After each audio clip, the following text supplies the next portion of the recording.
I saw Vladimir Putin's control tactics of Donald Trump, which was to show nudes of Melania on Russian TV. And you can see how strongmen know how to manipulate Donald Trump. So I was watching what Elon Musk has been doing over the last 48 hours, and I noticed some similarities there. And the first time he posted it, I was like, huh.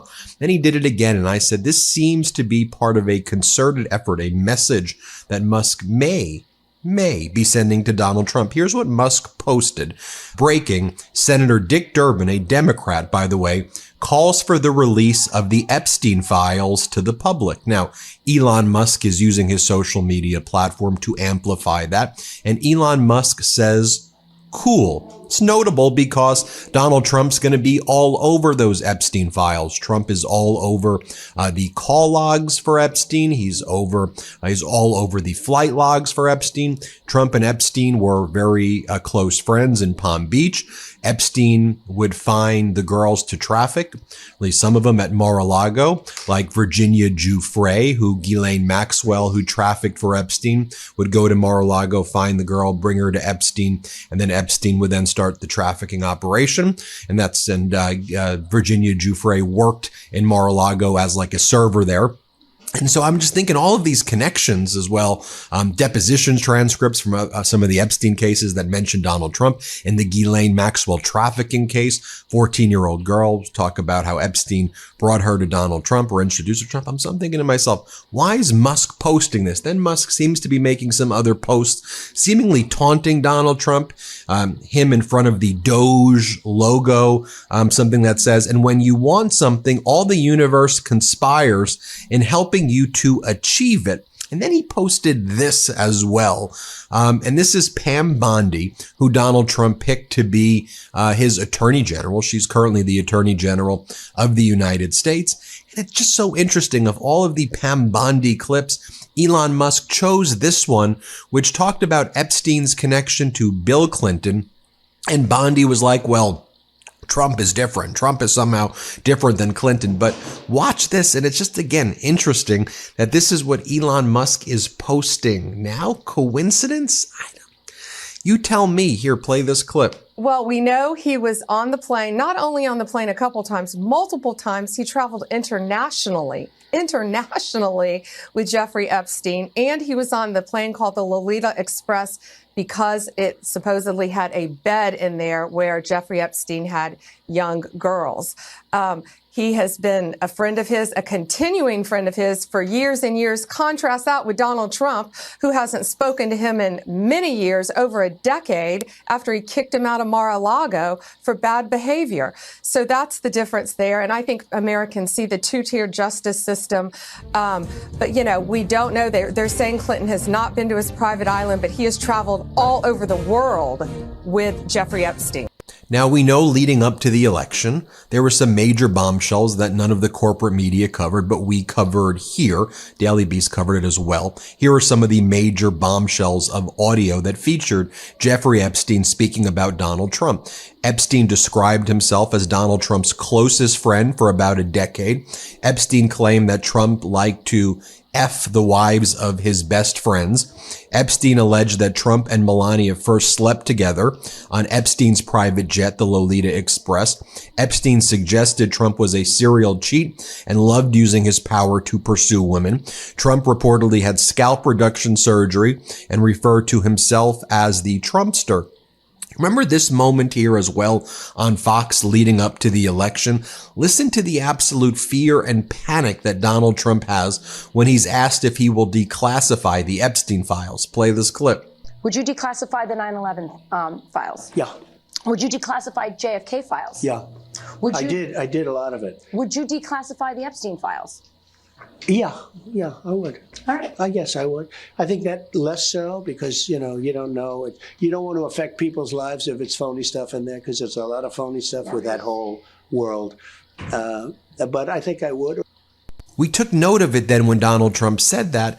And it was also notable that while Donald Trump said he was declassifying the JFK files, RFK files, and MLK files, in the case of the MLK, and without the consent of, I think, the family either, he didn't release the Epstein files, which he could have released publicly. Release the files, Donald. The world wants to see if your name is in those files over and over again. But you heard there on Fox, Donald Trump saying that, I don't know. I'm not sure how, if those accusations are true or not about the people. Just think about the types of things that he's saying. By the way, here's a quote from 2002 where Donald Trump told New York Magazine that he thought Epstein was a terrific guy. Quote, "I've known Jeffrey Epstein for 15 years, Donald Trump says. Terrific guy. He's a lot of fun to be with. It's even said that he likes beautiful women as much as I do, and many of them on the younger side." It's from 2002. Also remembering the time Jeffrey Epstein rode on Donald Trump's plane, they boarded with a young woman of indeterminate age. I wouldn't be able to tell if she was 15 or 20. She was quite dressed up and quite made up, so it was hard to tell if she was 15 years old, 20 years old, 13 years old, however old she was.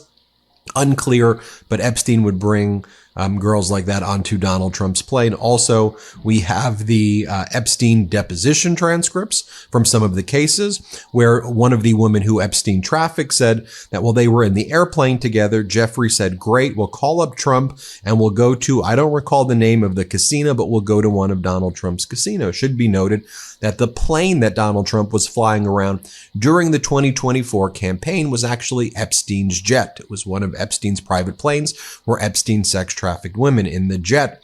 You can see the plane right here when Epstein died under circumstances.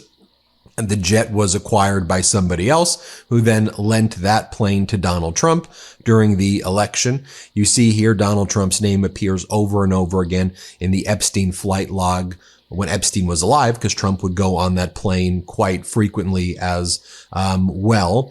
And remember when Donald Trump during the first administration was asked about Ghislaine Maxwell's sex trafficking trial?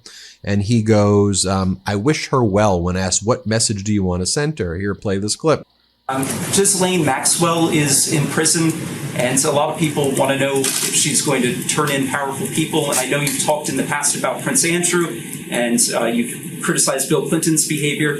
I'm wondering, do you feel that she's going to turn in powerful men? How do you see that working out?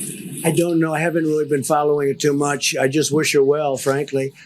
I've met her numerous times over the years, especially since I lived in Palm Beach, and I guess they lived in Palm Beach. But I wish her well, whatever it is. I don't know the situation with Prince Andrew. Just don't know. Not aware of it. Mr. President. Now, from that trial, the Ghislaine Maxwell trial, we learned that Jeffrey Epstein introduced a 14-year-old girl to Donald Trump. One of the witnesses testified there who went by Jane Doe.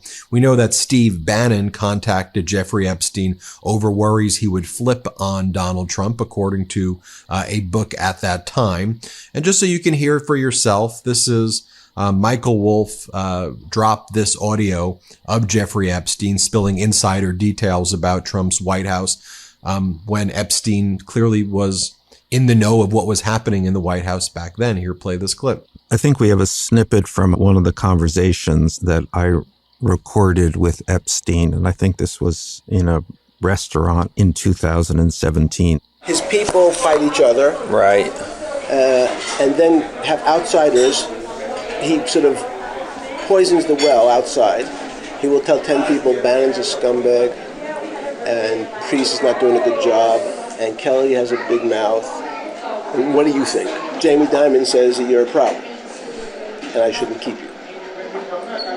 And I spoke to Carl Icahn, and Carl thinks I need a new spokesperson. So Kelly, even though I hired Kellyanne's husband, Kellyanne's just too much of a wild card.